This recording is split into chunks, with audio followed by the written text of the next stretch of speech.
good afternoon mga langga. So tapos na po yung klase natin. Uuwi na tayo, but before that, ipapakita ko lang sa inyo yung ating OOTD for today. Ano pa lang na video. So yan po yung naka-heels po ako kanina. So may video ako.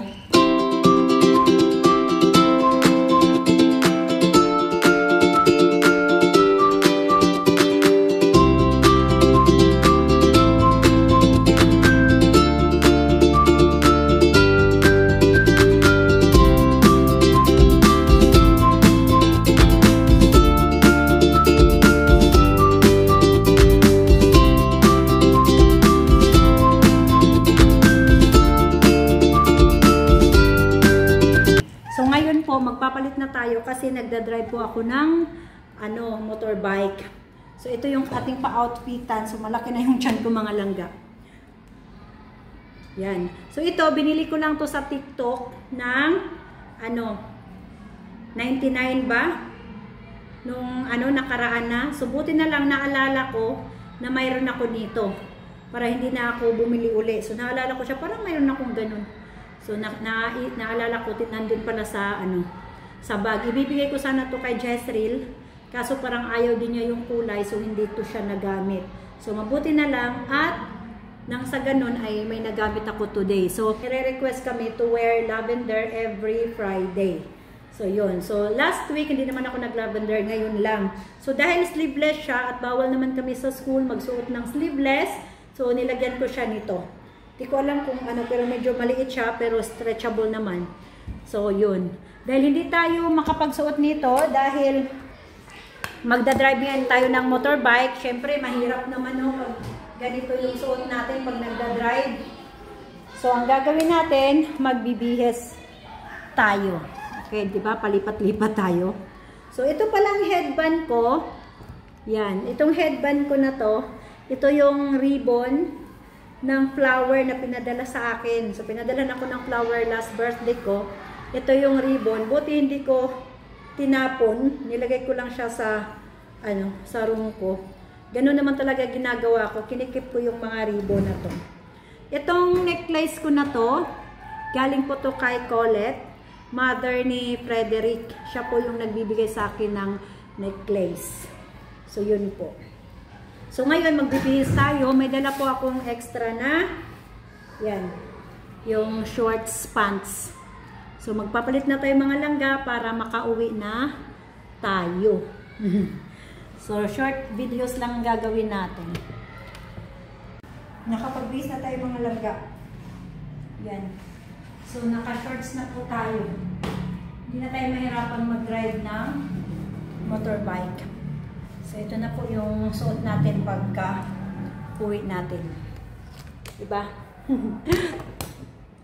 So papakita ko pala sa inyo mga langga yung aking hikaw na sinuot. Saan ba yung camera ko? Dito, dito pala. So yung hikaw ko po mga langga, yan. Ito po ay perdible.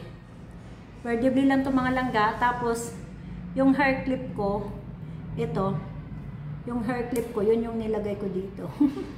Hair clip to mga langga. Ginawa kong hikaw. Yan. So, yun yung hair clip. So, yung nilagay ko, ayan. Hair clip, ay po siya, perdible. Hindi naman siya, delikado. Kasi, syempre, sa dating butas ng tenga ko siya nilagay. Yung sa lagayan ko ng hikaw. Yan! So, yan po yung aking ginawang hikaw. Sinabit ko lang yung aking hair clips dito. Para magmukha na siyang hikaw. So, bigyan ko kayo ng idea.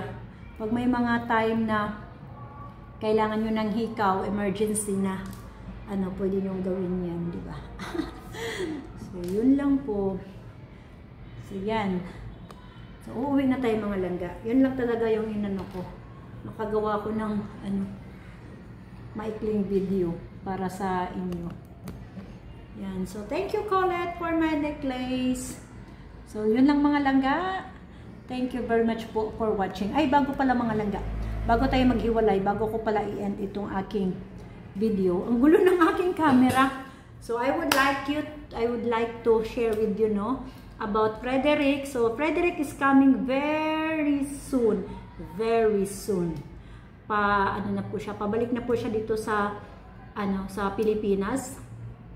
Hindi ko lang sasabihin yung exact date, pero parating na po siya very soon po. Okay, so yun po yung yun po yung balita. May message sa akin. So yan. Di ko alam kung tama yung decision ko, napayagan siyang bumalik dito. Sana lang hindi ako nagkamali sa decision kong ito. Pero ganun pa man, dahil may ticket na siya at gusto-gusto niyang bumalik. So, bahala na kung anong mangyari. So, anyway, pwede naman siyang pauwiin kung sakaling hindi kami magkasundo or hindi namin kayang pakisamahan yung isa't isa this time. 4 months siya pala dito magstay. So, kung medyo talagang mahihirapan kami sa isa't isa, bababalikin na lang siya sa Canada kung sakali. So, let's see. Let's wait kung anong mangyayari. Kung anong kahihinatnan sa sa journey naming dalawa. Kung magiging kami ba forever or sa pagbisita niya na ito ang huling pagkakataon na magkakasama kami. So, yun lang po mga langga. Update ko kayo. More videos po pagdating ni Frederick. Mag-update ako, magbe-video ako every time na may pupuntahan kami or kung ano man yung mga activities namin. So, again, thank you very much po for watching. I hope na dadami na yung aking mga subscribers. Kasi magpo-focus na ako dito sa aking YouTube channel. Yun lang po. Thank you very much again mga langga. And see you on my next video. Bye-bye!